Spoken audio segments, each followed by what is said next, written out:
Me and Karen, a love story. Just kidding. Karen is a total bitch. But buckle up because here is my novel. My husband and I are in our late 30s and child-free. Some people on child-free said I should post here too. So enjoy the saga. My husband and I had been saving up for almost a decade to move to a tropical paradise. About 2 years ago, we bit the bullet and moved to our dream location. Housing here is super expensive, like Hawaii prices. So all we could afford was half of a duplex. It is beautiful and on the water with places for our boat.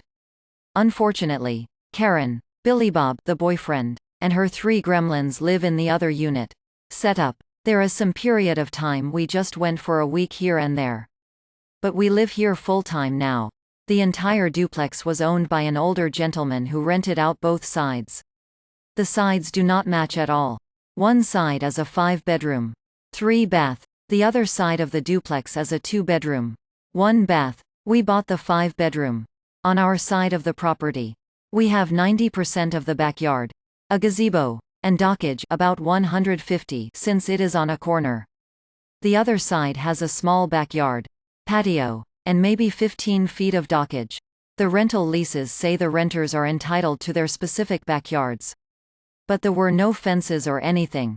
So all the renters shared the entire backyard.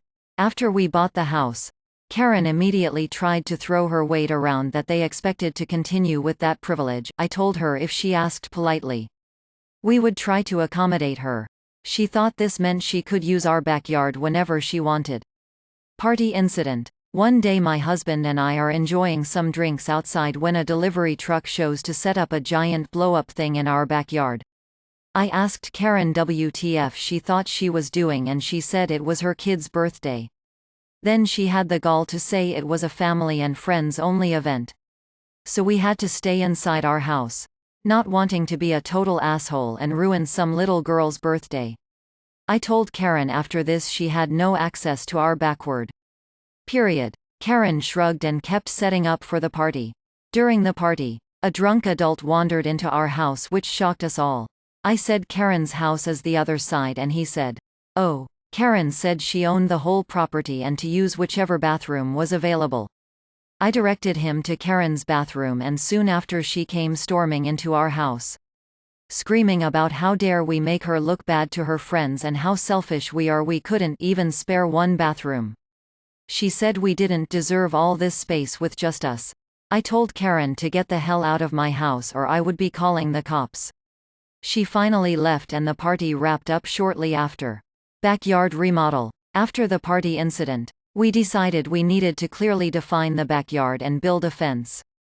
While we were spending the money, we decided to update the patio, put in a fire pit, and an outdoor kitchen. While the contractor was on site, nosy Karen had to come investigate.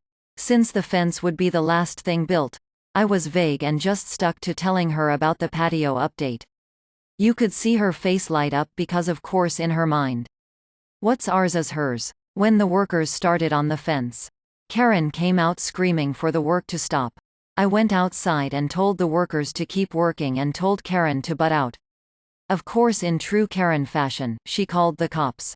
What happened next was hilarity on my part after explaining to the cop that we were building a fence on our property and the landlord, of which Karen was not, knew about it. When the cop gave Karen a stern lecture, I thought her head was going to explode. She went back into her house and slammed the sliding door so hard it sounded like something cracked. We got our fence and I thought that would be in the end. But of course not. The boat incident. One day, Billy Bob entered the picture and he was as much a terrible neighbor as Karen. He would throw cigarette butts and empty beer cans over our fence for disrespecting his woman. I didn't know Paradise had trailer trash. But Billy Bob is the epitome of the stereotype. Billy Bob has a boat, a 30-foot fishing boat to be precise. Of course, that side of the duplex only has 15 feet of dockage. Since we have so much dockage and only one boat, we rent out the other dockage spots as month to month.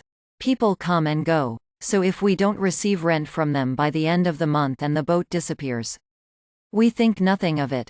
We had a renter who tied up their boat on the property line. But Billy Bob wanted to park his boat and needed that space.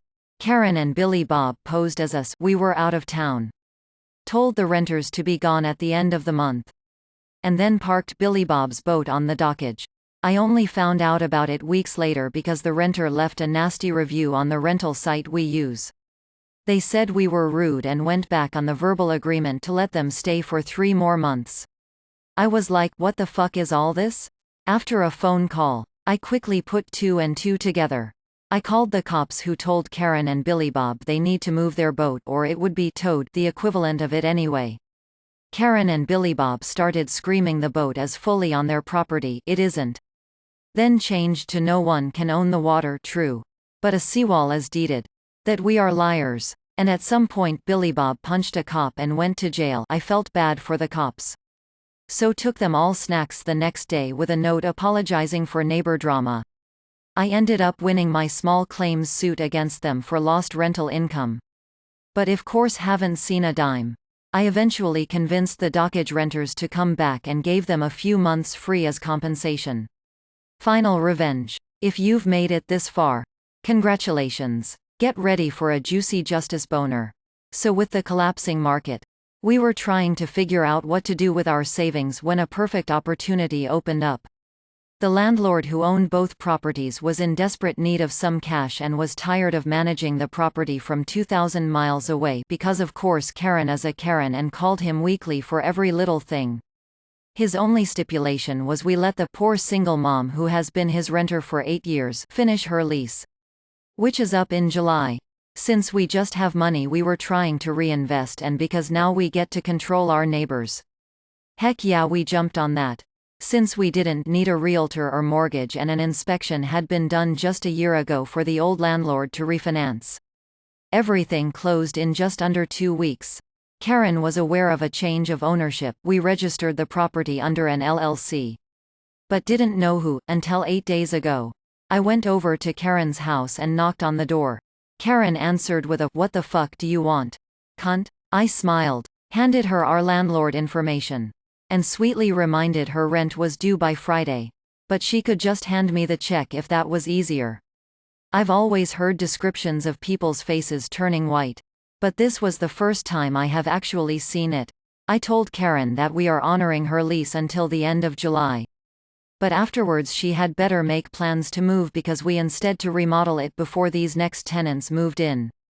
Bye bitch. Edit. A lot of people misunderstood the beginning. Let's call our side of the duplex Duplex Op. The other duplex is Duplex Karen. We purchased Duplex Op. After we bought it, Duplex Op was no longer a rental. Both Duplex Op and Duplex Karen were for sale independently. But we only had the money to buy Duplex Op. Duplex Karen is still a rental because it has never sold. Now we own both Duplex Op and Duplex Karen. Duplex Karen is still a rental. Duplex Op is still not a rental. When we made property improvements to Duplex Op, it was ours and not a rental. Like and subscribe for more.